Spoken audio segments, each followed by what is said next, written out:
So, welcome everybody. Thank you for taking the time to take part and come to this event. All of us need to do an introduction of why we've done this research. And actually, as I was reflecting and standing and listening to the bonus that these three wonderful people said, it actually took me back to when I came to UK as a fresh refugee, good Lord, many years ago. So I actually shared this story with my senior management recently. So we've taken our senior management to away days, and I have been thinking, as a leader, you always think about how can you inspire your team, the vision of the purpose of the business is to help refugees get integrated. And with that, I also was thinking how and what was actually important to me when I first came to UK. So back many years ago when I came, as you would think when you are a newly arriving person, it doesn't matter whether you're a migrant or a refugee, one of the key things I go to use, you need housing. You need skills, you need training, all these things. But what I really want to share with you today is that thinking back, and this is probably the seed of why I wanted to start actually looking at housing. It's not housing, it is not skills that have given me the passion that I have for this field. I can evidence it because if you look at Maslow's hierarchy of needs, I'm not a psychologist, and you look at the different hierarchies of needs, what sits at the top is self-actualization. So for me, the single most important thing was, just to be respected for. Thank you for saying, I'm a human being. Just to be respected for who I am. I think if we can get that, everything else follows. So realizing human potential, actually community housing is all about that.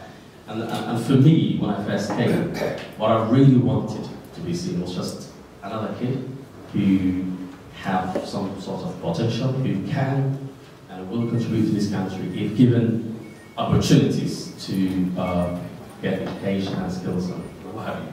So I really want to echo what you said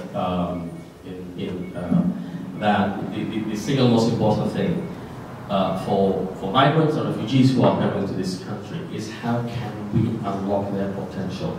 How could we see them as human beings? How can we see them as people who have, as I always say, talent, skills, and aspirations?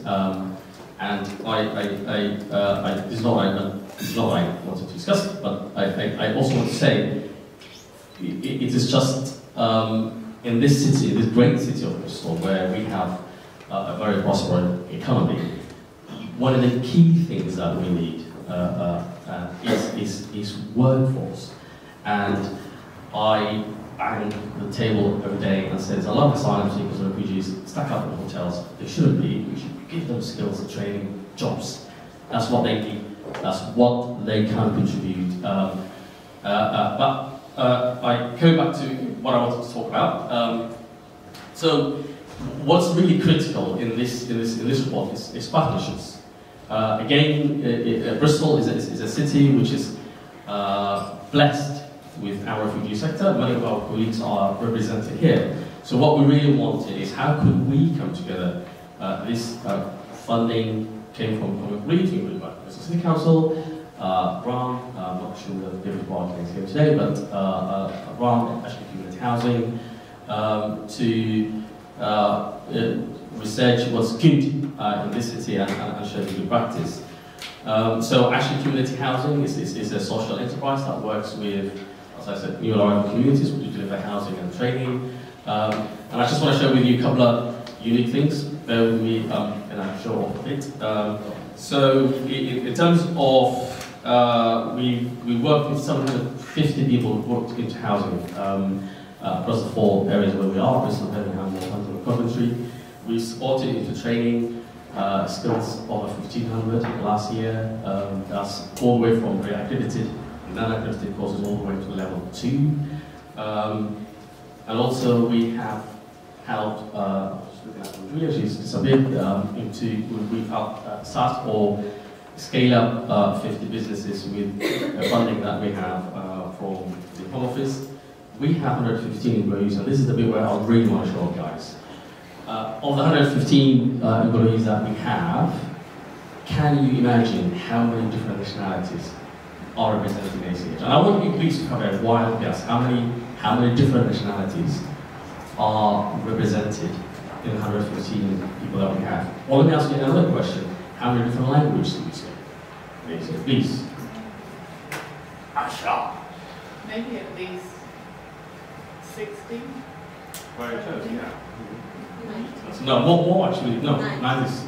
We've got 200 countries in the world. 90 is half the world. So, just to give you an idea. So, almost a quarter of the world is represented in ACH.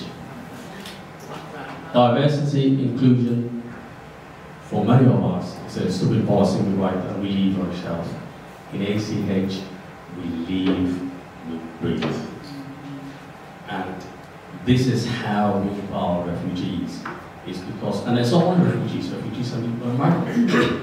One of the reasons why we have grown business as a business is because of the diversity in our workforce. And again, if you want to research that how tech have embraced diversity and how successful they are with it, it is something I know Bristol City Council speaks about. It's something Fuad Mahamed and many of you leaders here in this room are very passionate about. And in ACH, the way we have done it is simple, and it is to see people as people and to welcome them. Just to conclude with that, I was reading a research the other day.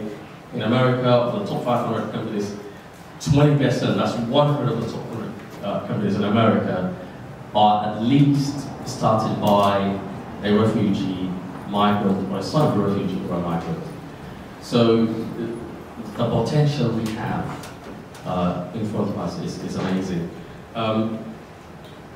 With that, UK have been very welcoming since we've launched the passport. There's been a crisis in Ukraine, there's a couple 100,000 people that came from Hong Kong, and I really want to, we always sound negative when we speak about refugees and migration here in the UK, but I really want to be positive and say I was very pleased. Personally, I was very touched at how much we have welcomed people from Ukraine and people who are from Hong Kong are actually migrants, but how councils have also welcomed them.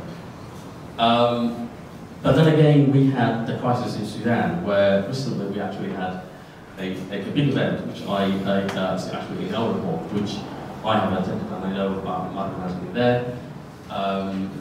There's a war going on, unfortunately, in Sudan, and I don't know whether you know, there's British families who had houses, who had jobs here in Bristol, have left, and wanted to start again their life in Sudan. And now, because of what's going on in Sudan, have to come back here.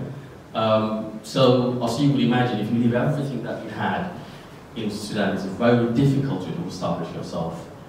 Can I ask you what offer of support did we give them? The answer is nothing. Nothing. And is that fair? No, absolutely not. Yeah. So I want you just to think about that. What just going back to we are just people. It's not their fault that some of the young kids who are coming from Sudan because of the conflict, it's not their fault of what's happening back home. So why are we treating people differently? When the Geneva Convention says refugees are people that XYZ. So the law doesn't say humanitarian, it doesn't say it. So whilst I was very pleased, and in many ways I said we should hold us and the government accountable in how we have welcomed the Ukrainians. That's the standards from now we should take. We did not I was very pleased, and this is my hope is that this is something that we could learn from. And I ask you, as all citizens of Bristol, people who are working in this sector, please, there are many families who are from Sudan currently, and I know my friend and my colleague Mohamed Al-Sharif is working and doing amazing work. Please take part. A lot of these families, it's nothing to do with them, what happens back home, and they are completely starting from fresh in their life of Ghana. And the majority, all of them are British, people who are UK citizens. I want to conclude with, sorry, maybe I've told you with before. I was doing research in refugee integration. I'm passionate and I'm really keen about refugee integration, settlement, and different models. I'm very pleased to say I'm very actually with the Home Office. The UK Home Office staff-wise are very, very good and actually very keen. I say that because I will keep my views on the institutions to myself, but you can guess. So a couple of years ago, I went to Kenya. Kenya hosts one of the biggest refugee camps in the world. There's one called Dadaab, and there's another one called, I think it's called Makuria. So, to those of you who have not been, so this refugee camp is absolutely isolated from the rest of the world. So, if you're talking about refugee treatment, UK in many ways is a great country. And there's many good, I really want you to know this from the bottom of my heart, because we are too negative. There's many good things happening here in the UK. But going back to Kenya. Dadaab, one of the largest, if not the largest refugee camp in the world, it is absolutely isolated. Nobody's allowed to leave from the camp. So I was really keen to see how people who are in the camp feel. I just wanted to see what skills that they get and how they live and everything else. So, and this is about 6 or 7 years ago. I stayed here for 2 months, so I forgot completely about back home. So I was feeling very downhearted and everything else. So I went to the camp, and as I was walking in the camp, this is something I will never forget. I saw this young lady. She's just under 10 years old, and she had this, big smiling, full of hope and excitement, which actually took me by surprise. I was thinking, everybody should not be smiling here. So I walked to her, I said, hi, hello, what's your name, and blah, blah. So where are you going? She said she was going to the school, so I said, can I walk with you to the school? And, I'd love to see what you're doing. So we went to the school, and as I walked into her classroom, guess what? The teacher's got exactly this big smiling face again, so I'm thinking, what the hell is going wrong here? Or what's going right? So the teacher also got this big smile and full of hope. And so I listened to the class, and I listened to what was going on. After the class was finished, I realized that something was radiating from this teacher, so I spoke to the teacher and I said, hi, talk to me, what's going on? I work in this sector, my job is about refugee settlement integration, and I really like to go with some of the stuff that you're doing. So he said to me something I will never forget. Man doesn't just need food and water to live on, man needs hope. And I'm trying to translate. So in other words, I give hope to these children, and that's why they are actually have this big smile. So going back to that young lady, I asked her, when you grow up, what do you want to be? And she said to me, I want to be president. So to her thinking, that's the highest operating goal, that's the highest place that you can achieve. So to all of you, my colleagues and citizens of Bristol, I ask you, why don't we give hope to every refugee that comes to this country? And hope, our city is a city of hope, is a city of sanctuary. That means giving opportunities, real opportunities, which include employment, which includes training and investment. With that, I salute you.